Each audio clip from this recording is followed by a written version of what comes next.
Far away. How's Mitch? Ankle. To be confirmed how long. So not sure of the length. Tied hamstring, so he's probably I don't know what you call it, a grade 2 grade. Is that what you roughly see? But I mean, there's always assessed on Monday anyway to be able to see the damage. But yeah, categorically, I'll be out next week. That's for sure. How critical was the loss of Mitch? Oh well, you know, we played Tommy Collier in the ruck, and he competed okay. So, but you know, when we're losing him in the ruck, we've got to improvise a little bit, and we had to. So you know, most teams have got to go through that same scenario if they lose a player, and he couldn't finish the game for us. So when you've got to activate your sub a little bit earlier than you want, it always has an impact. Yeah. I know you don't know the precise nature of the damage yet, Michael, but you don't know if it's a sprain, break, or something serious. No, it's not a break, but it'd be certainly keep him out for next week. I could pretty much confirm that. Yeah, there's the actual level of seriousness. No, I couldn't say at the moment. You must be feeling like you, I don't know, getting black cats and Oxford or anything like that. No, anyone over 6'2" must have though. Look, that's just the lie of the land, the competition. I mean, you know, we've had that run. It's not great to have, but you know, at the same time, it presents opportunities for others. And you know, as a team, you know, there'll be others that'll come in and play their role for us now. So, while those are missing, there's going to be an opportunity for somebody else. So it just, you know, but I'm not going to also look at it with rose-coloured glasses at the same time as a coach. We want them out there, clearly, and we want our best team out there, and we haven't been able to get that, obviously, for most of the year. But what we've also got is some benefits out of being able to play some, you know, hopefully you guys are seeing some of the younger players that are out there that are having a dig too.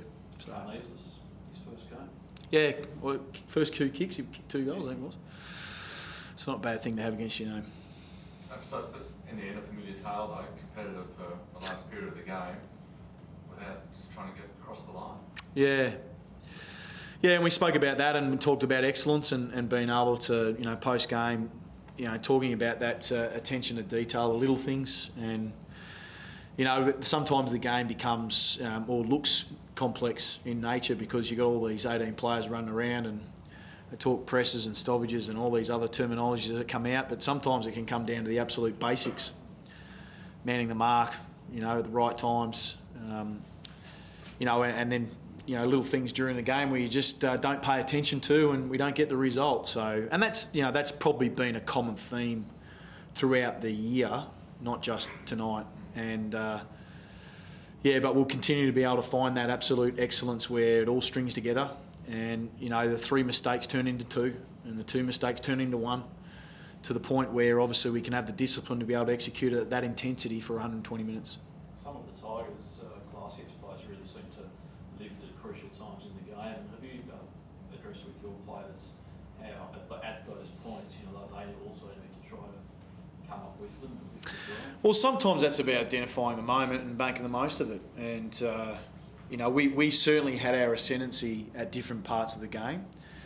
And, you know, when we're not dearth with wins, you know, it sort of starts to, you know, those opportunities look less and less, but they are there and you've got to make the most of them because you do have momentum in games.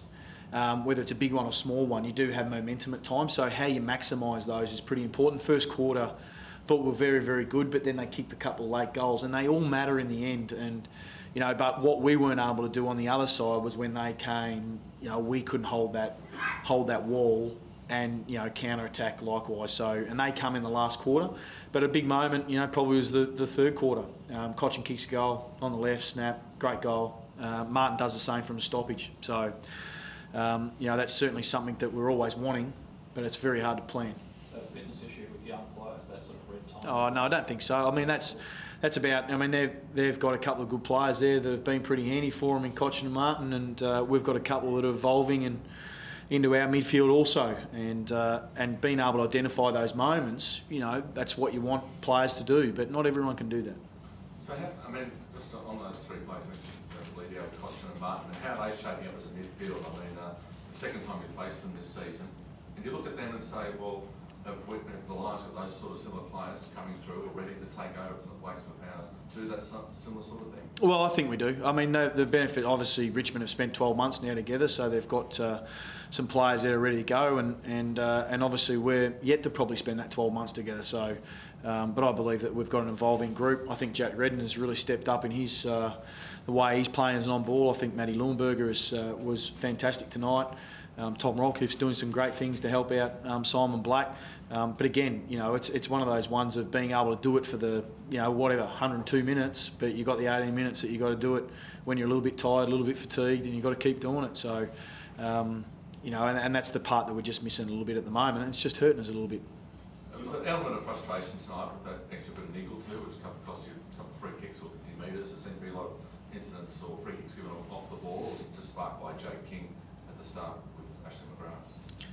Oh, yeah, I mean, they're little parts. That's the fine line you walk. You know, you could say that, or you could say that, you know, free kicks being paid 1 minute and 45 seconds after, you know, after an incident's occurred from the interchange too. So, you know, don't understand any ruling of that, but I know it's very frustrating. So, what's more frustrating? I don't know. What was your explanation? What happened there with the interchange? Well, obviously it was an incident. I was more the timing of when it was paid. We'll have to just work out what the actual time frame is. Is there one? I'm not sure whether there is one. Clearly not, by the look of it. Was that the actual whistle with Clark and Clark? Yeah. That one? Yeah.